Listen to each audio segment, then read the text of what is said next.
पैगंबर पर विवादित टिप्पणी से खाड़ी देशों में भारत का विरोध शुरू, सार्वजनिक माफी की मांग।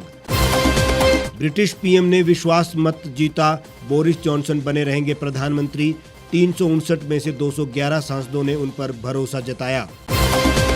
हिमाचल प्रदेश में आग उगल रहा सूरज, खेतों में फसलें तबाह, सेब की बड़े पैमाने पर ड्रॉपिंग, अब तक 280 करोड़ का नुकसान।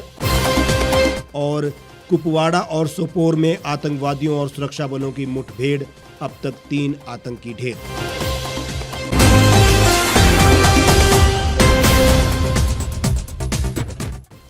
नमस्कार, स्वागत है आपका द रीव टाइम्स न्यूज चैनल में। आपके साथ मैं हेमराज चौहान। अब खबरें विस्तार से। पैगंबर मोहम्मद के बारे में बीजेपी नेता की विवादित टिप्पणी अब अंतर्राष्ट्रीय मसला हो गया है। कई खाड़ी देशों ने इस पर नाराजगी जताई है। कतर, कुवैत और ईरान ने भारतीय राजदूतों को तलब कर विरोध जताया है। 57 मुस्लिम देशों के संगठन OIC ने भी इसकी निंदा की है। सऊदी अरब, कुवैत, बहरीन ने अपने सुपर स्टोर्स में इंडियन प्रोडक्ट्स बैन कर दिए हैं। मालदीव की संसद में भी हंगामा हुआ है। भारत में नुपुर शर्मा का विरोध जारी है। मुंबई पुलिस भी उन्हें समन भेजने वाली है। पैगंबर मोहम्मद के बारे में बीजेपी नेता नुपुर शर्मा की विवादित टिप्पणी से खाड़ी देशों में भारत विरोधी माहौल बन गया है। कतर और कुवैत ने भारत सरकार से माफी की मांग की है। भाजपा ने धार्मिक भावनाएं आहत करने वाले अपने 28 नेताओं की पहचान की है। इनमें से 27 चुने हुए नेताओं को ऐसे बयान देने से बचने की हिदायत दी गई है। इनसे कहा गया है कि धार्मिक मुद्दों पर बयान देने से पहले पार्टी से परमिशन ले लें। पैगंबर मोहम्मद साहब पर विवादित टिप्पणी करने वाले नुपुर शर्मा और नवीन कुमार पर कार्रवाई के बाद भाजपा एक्शन में दिख रही है। नेताओं के पिछले 8 साल के बयानों को IT विशेषज्ञों की मदद से खंगाला गया है। करीब 5200 बयान गैर जरूरी बताए गए हैं। 2700 बयानों के शब्दों को संवेदनशील पाया गया है। 38 नेताओं के बयानों को धार्मिक मान्यताओं को आहत करने वाली कैटेगरी में रखा गया।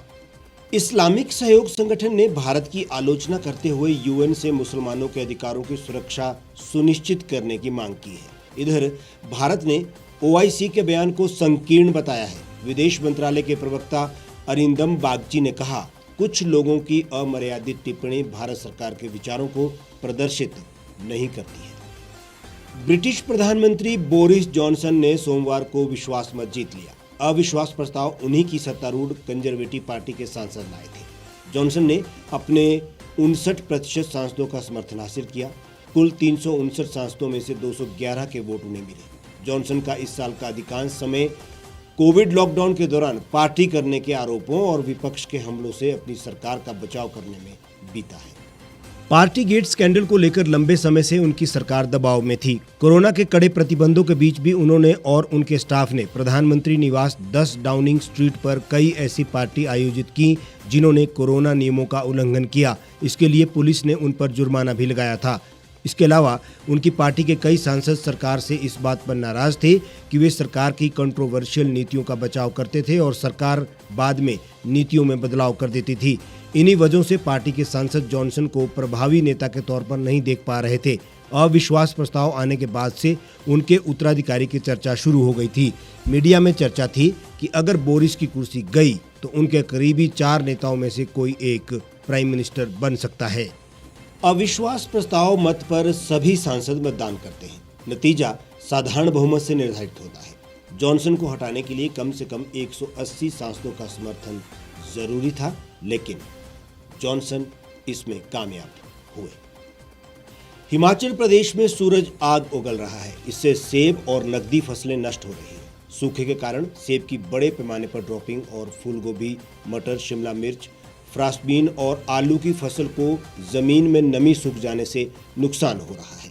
इससे किसानों की चिंताएं बढ़ती जा रही है। जिन किसानों के पास सिंचाई की सुविधा नहीं है, उन्हें लागत मूल्य भी नहीं मिल पा रहा है। मौसम विज्ञान केंद्र शिमला के मुताबिक 1 जून से शुरू हुए मानसून सीजन में अब तक 95% कम बारिश हुई है। प्री मानसून में भी प्रदेश में इस बार सामान्य से काफी कम मेघ बरसे हैं। हालांकि गत मई महीने के दूसरे पखवाड़े में अच्छी बारिश के बाद किसानों बागवानों ने राहत की हल्की सांस जरूर ली है, लेकिन 20 दिनों से जबरदस्त सूखा पड़ रहा है। सेब को सबसे ज्यादा नुकसान हो रहा है। शिमला, चंबा, कुल्लू और मंडी जिला में सेब की ड्रॉपिंग बड़े पैमाने पर हो रही है और सेब का साइज नहीं बन पा रहा है। इससे सेब के उत्पादन में गिरावट आएगी और फल की गुणवत्ता पर भी बुरा असर पड़ेगा। सूखे के कारण किसानों की नकदी फसलें भी खेतों में ही दम तोड़ रही है। प्रदेश में विभिन्न फसलों के अधीन 80% जमीन पर किसान आसमान की ओर देखकर खेती करते हैं, यानी इनकी फसलें बारिश के पानी पर निर्भर रहती है। ऐसे में किसानों को सूखे के कारण सबसे ज्यादा नुकसान झेलना पड़ रहा है। राज्य सरकार द्वारा बीते 15 मई तक जुटाई गई रिपोर्ट के मुताबिक पहले ही कृषि उपज को 220 करोड़ और विभिन्न फलों को 61 करोड़ रुपए का नुकसान हो चुका है। रिपोर्ट आने के बाद नुकसान और बढ़ेगा। प्रदेश में लंबे ड्राई स्पेल का 800 से अधिक पेयजल और सिंचाई योजनाओं पर असर बताया जा रहा है। इनमें आधी जल शक्ति विभाग और कुछ लोगों की निजी योजनाएं हैं। जम्मू कश्मीर के कुपवाड़ा में सुरक्षा बलों को बड़ी कामयाबी मिली है। सुरक्षा बलों ने 2 आतंकियों को मार गिराया है। उधर सोपोर में चल रही मुठभेड़ में भी सुरक्षा बलों ने एक दहशतगर्द को ढेर कर दिया है। जानकारी के अनुसार मंगलवार सुबह से कुपवाड़ा में आतंकवादियों और सुरक्षा बलों के बीच मुठभेड़ चल रही है। जम्मू कश्मीर पुलिस ने बताया कि उन्हें कुपवाड़ा के चकतारस कंदी में आतंकियों के छिपे होने की सूचना मिली थी। सूचना के बाद सेना और पुलिस की संयुक्त टीम ने घेराबंदी शुरू की। खुद को घिरता देख आतंकवादियों ने फायरिंग शुरू कर दी थी। आतंकियों की फायरिंग का सुरक्षा बल मुंहतोड़ जवाब दे रही है। आईजीपी कश्मीर विजय कुमार ने बताया कि मुठभेड़ में लश्कर के एक आतंकी समेत 2 को मार गिराया है। मारे गए एक आतंकी की पहचान तुफैल के तौर पर हुई है। ये पाकिस्तान का रहने वाला था। मारे गए दूसरे आतंकी की शिनाख्त की कोशिश की जा रही है। दूसरी ओर सोमवार शाम उत्तरी कश्मीर के बारामूला जिले के सोपोर में हुई मुठभेड़ में लश्कर-ए-तैयबा का एक पाकिस्तानी आतंकी सुरक्षा बलों ने मार गिराया। हालांकि अंधेरे का फायदा उठाते हुए 2 पाकिस्तानी और एक स्थानीय मौके से भाग निकले। मारे गए आतंकी से AK-47 राइफल, 5 मैगजीन और अन्य हथियार बरामद हुए। उनके पास से मिले दस्तावेजों के अनुसार उनकी पहचान पाकिस्तान लाहौर निवासी हंजाला के रूप में हुई है। धारा 370 हटने के बाद कश्मीर लगातार आतंक की आग में झुलस रहा है। पाकिस्तान की हालत आर्थिक रूप से बेशक दिवालिया हो चुकी हो, लेकिन वो कश्मीर पर लार टपकाना बंद नहीं कर रहा है। आम नागरिकों से लेकर टारगेट किलिंग तक अब समय निर्णय लेने का है। आर या पार की जंग में कश्मीर को फिर से जन्नत बनाने की बारी अब सरकार की होगी। हमारे आज के इस बुलेटिन में फिलहाल इतना ही। आप देश और दुनिया की तमाम खबरों के लिए हमारे साथ बने रहिए और देखते रहिए द रीप टाइम्स।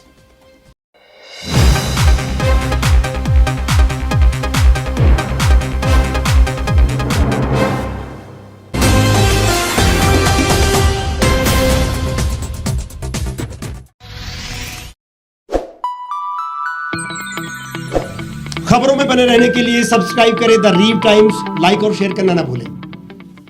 एक छत के नीचे सुविधाओं का अब उठाएं लाभ। रीव ई मार्ट में अब पाएं अपनी रसोई के लिए गुणवत्ता और सस्ते दामों पर राशन सामग्री। दालें हो या हो मसाले, आपका किचन ई मार्ट संभाले। उच्च गुणवत्ता और दामों में बेहतरीन रीव ई मार्ट में पधारें और पाएं अपनी पसंद के सभी उत्पाद, या फिर करें ऑनलाइन ऑर्डर और पाएं घर द्वार पर ही सुविधा। आज ही संपर्क करें फोन नंबर 8219694079 पर, बाईपास रोड, शनान, संजौली, शिमला। गांव की चौपालों से लेकर संसद के गलियारों तक, गृहिणी के चूल्हे से लेकर निवेश और बाजारों तक, किसानों के हाल से लेकर खेत और खलिहानों तक, शिक्षा और स्वास्थ्य से लेकर खेल के मैदानों तक, संसद के प्रधान से लेकर पंचायत के पंच तक, सेंट्रल हॉल से लेकर ग्राम सभा के मंच तक, हर खबर पर रहेगी हमारी पैनी नजर।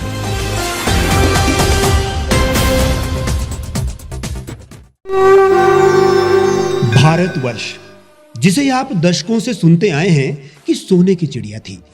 इसके पंख पहले मुगलों ने कुतरे, फिर अंग्रेजों ने, और आज राजनीतिक प्राणी कोई कोर कसर नहीं छोड़ रहे। आज भी लगभग 25 करोड़ लोग रात को भूखे सोते हैं। करीब 2 करोड़ लोगों के पास घर नहीं है। भ्रष्टाचार में हमारा 176 देशों में 80 नंबर आता है। औसतन 100 महिलाओं के साथ हर दिन ज्यादतियां होती है और ना जाने क्या क्या। देश की संसद से कुछ ही दूरी पर चादर लपेटे सैकड़ों लोग सुबह नील गगन के नीचे सोए हुए मिलते हैं। क्या आप एक ऐसे भारत की परिकल्पना नहीं करना चाहेंगे जहां कुछ ऐसा किया जाए कि 1 वर्ष के भीतर देश में कोई भिखारी या लाचार भी आश्रयहीन न रहे, लोगों को सभी सरकारी सेवाएं घर द्वार पर ही प्रदान की जाएं ताकि दफ्तर या कर्मचारी के चक्कर ना काटने पड़े, भ्रष्टाचार जड़ से समाप्त हो जाएगा। सेवा प्रदाताओं की पब्लिक रेटिंग यानी जनाकलन और तकनीक द्वारा अपराधों का शून्यकरण किया जाए। स्वास्थ्य और आधारभूत शिक्षा सभी के लिए समान गुणवत्ता के साथ निशुल्क प्राप्त हो और भी बहुत कुछ। यदि आप इस पवित्र राष्ट्र निर्माण यज्ञ का हिस्सा बनना चाहते हैं तो आज ही राष्ट्रीय लोक नीति पार्टी से जुड़ें। अब देश राजनीति से नहीं, लोक नीति से चलेगा। विजिट करें वेबसाइट rashtriyalokniti.org।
लेटेस्ट खबरों के लिए आप यूं ही देखते रहिए the reap times. Like, share और सब्सक्राइब करना ना भूलें।